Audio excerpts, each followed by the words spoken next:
Hello there, hello.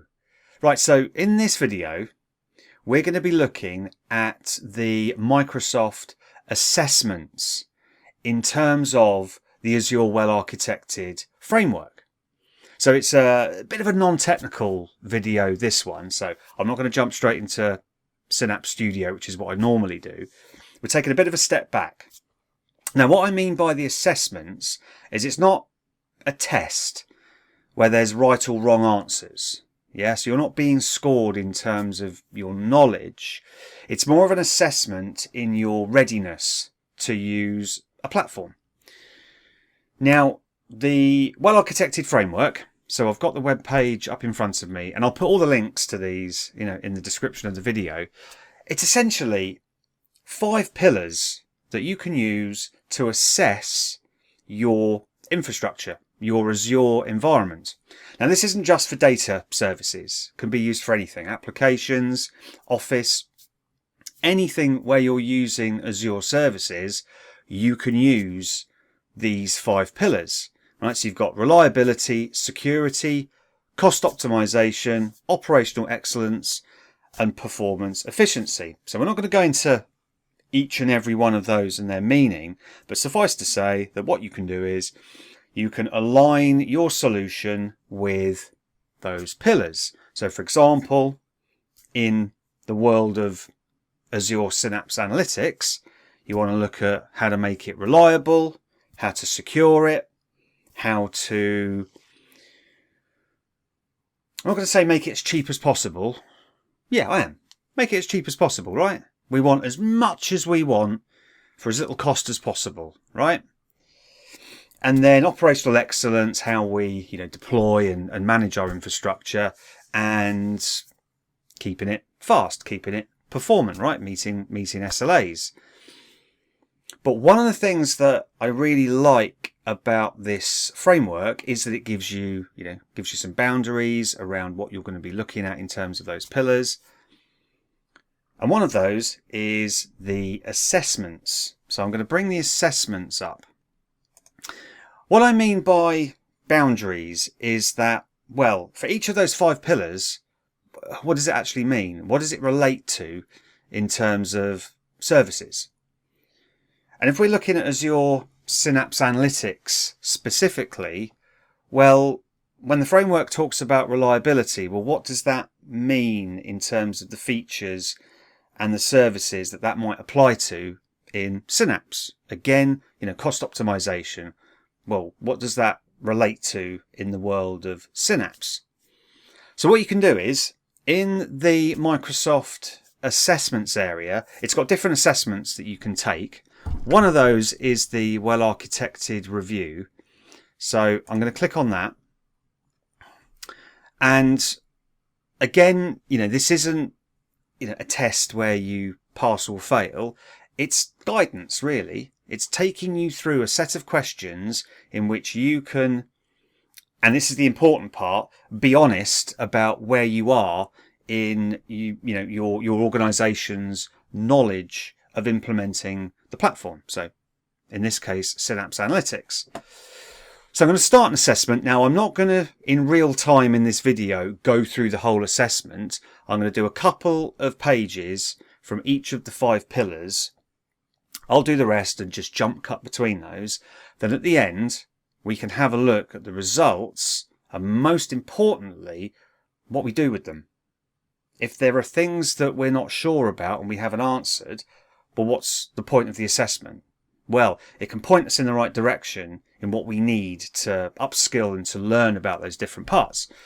So let's start the assessment now.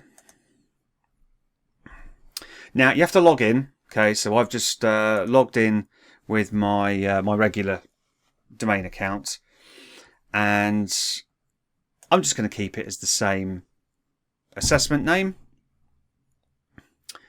And I'm going to link it to an Azure subscription. So it's got Azure Advisor recommendations. So what I'm going to do is I'm going to click on Import.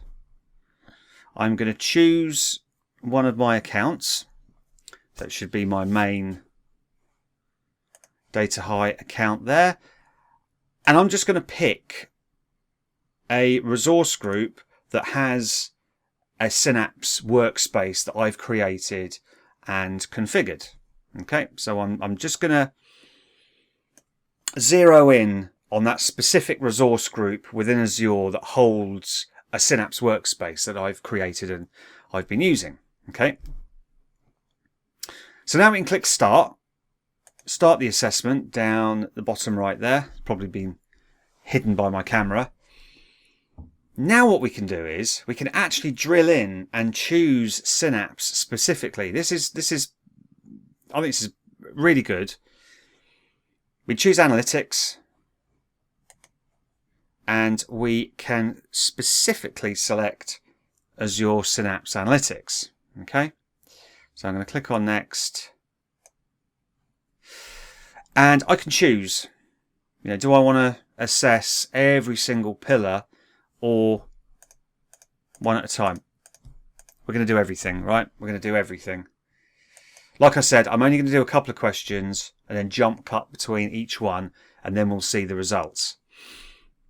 But I want to give you a flavour of what to expect. Okay, so we've got reliability up first. Okay, so what reliability targets and metrics have you defined for your application? Okay, so do you understand about automatic restore points? Now, this is going to be specific to dedicated SQL pools. Again, the geo backups and disaster recovery RPO, resource utilization, compute, considering service SLAs, using Synapse Studio to monitor your workloads if you're running Apache Spark, and then using Azure Monitor with Synapse Workspace. So you can think about this and say, well, okay, I know nothing about the automatic restore points or geo backups. No, I don't know anything about that. I do know about using Synapse Studio to monitor my Apache Spark workloads. And I know about using Azure Monitor with Synapse. So I can tick those two, and then I can click Next and carry on the assessment. Now, it's worth pointing out that at the moment, you're not able to isolate the services that you want to be assessed on in Synapse. Okay, with Synapse, we've got two SQL pools to start with. We've got the dedicated, we've got the serverless, we've got Spark pools. We're not able to say, well, actually, don't bother asking me about Spark pools because I'm not going to use them. They're not relevant to my Synapse Analytics solution, my Synapse Analytics project. So at the moment, we can't really do that. So this is going to affect the outcome. So you just need to take that into account. Okay, so when you get to the end of the assessment and you get a score, just take into account the fact that, well, you might not have clicked, for example, dedicated. You're not using Synapse Analytics with dedicated, you're using it with serverless, for example. So it's not relevant to use it with dedicated. So I just thought I'd call that out there. Okay, so what we'll do is I'll go to the next question.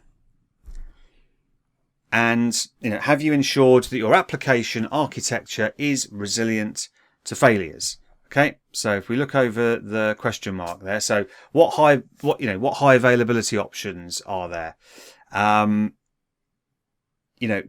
applications making use of any disaster recovery features within Synapse Analytics? Okay, so again, actually, I'm not going to answer any of those questions, which basically means that no, I have not ensured that my application architecture is resilient to failures because I don't know what the options are. For example, how would I make it resilient?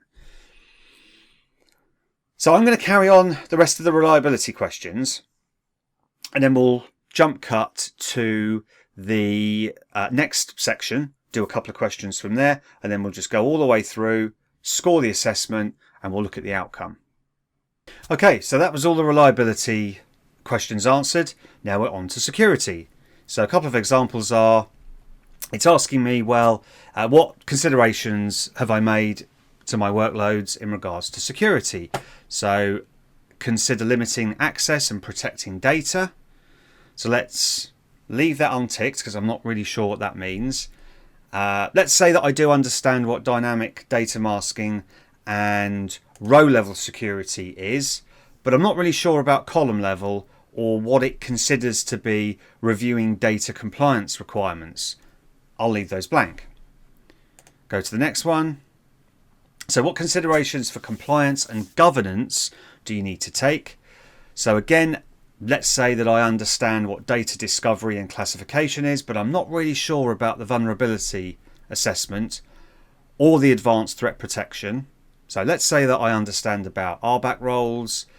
I'm not really sure what the auditing aspects are or how Purview works, but I do know how to set up access control for my workspace and how to control the storage account access between serverless SQL pools and the data lake. Okay, so again, done the security, finish these off, and I'll jump cut to the next part. Okay, all the security questions answered. Now we're on to cost optimization. So again, we've got some questions up here. So what actions are you taking to optimize cloud costs? So things like using result set caching, that's a dedicated feature. So let's say that I don't really know anything about that feature. How is it going to help me optimize costs? I'll leave that. Let's say that I understand how to collect and maintain statistics. Let's say I'm not entirely sure about what using serverless SQL pools can do to optimize costs. We'll leave that out. Yes, I understand about dedicated pause and resume. I also understand it doesn't have auto pause. Sorry, I had to get it in there. Always got to get it in. Always got to get that in there. But I don't know anything about Spark pools, and actually, it's irrelevant for my assessment. I'm still going to get scored on it, but I'm going to exclude it. And let's say yes, I do know about the Azure pricing calculator. So again, we've got a couple of other questions. So how do we ensure that cloud resources are appropriately provisioned? So it's asking me about, well, what resource consumption model that I understand. Let's leave that. Okay. Number of nodes for Apache Spark pool, again, irrelevant.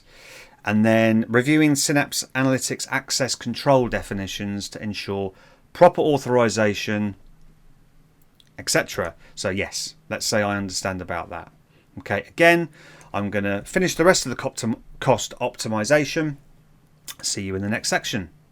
Okay, so now we're in operational excellence, and we've got questions like DevOps, so source control and CI/CD processes, continuous integration, continuous deployment. So let's say that I do understand about source control for dedicated SQL pools, and I understand about source control in Synapse Studio, how to link it to DevOps or GitHub, but I don't understand about the other two, so I'll leave those blank. Let's go next, and it's asking me about managing the configuration of your workload. Okay, so automate the creation of a Synapse workspace using the Azure command line or PowerShell, ARM templates. So let's say, yes, I understand deploying it with PowerShell, but not the other methods. And nothing to do with Python libraries or Scala and Java packages. I'll leave those blank. Okay, so I'll finish off the operational excellence. So we've done reliability, security, cost optimization, operational excellence, and performance efficiency will be the last section that we do. Last section, performance efficiency. How am I designing my workloads to scale performance-wise? So let's have a look, and it's got use Synapse Analytics serverless SQL pool. Bit vague, yeah, could be a bit disconcertingly vague. So all of a sudden it's asking me, well, do I understand serverless SQL pools in terms of designing my workloads to scale? So we'll leave that one blank. So let's say, yes, we know how to manage compute for dedicated SQL pools. Yes, we know how to partition tables in dedicated and also what to look for if we need partitioning in our tables in dedicated. I'll leave the design your data model with semantic layer. Okay, yes, I understand to co-locate my storage with serverless SQL pools. And let's say, yes, we do understand about workload scalability while designing Synapse tables.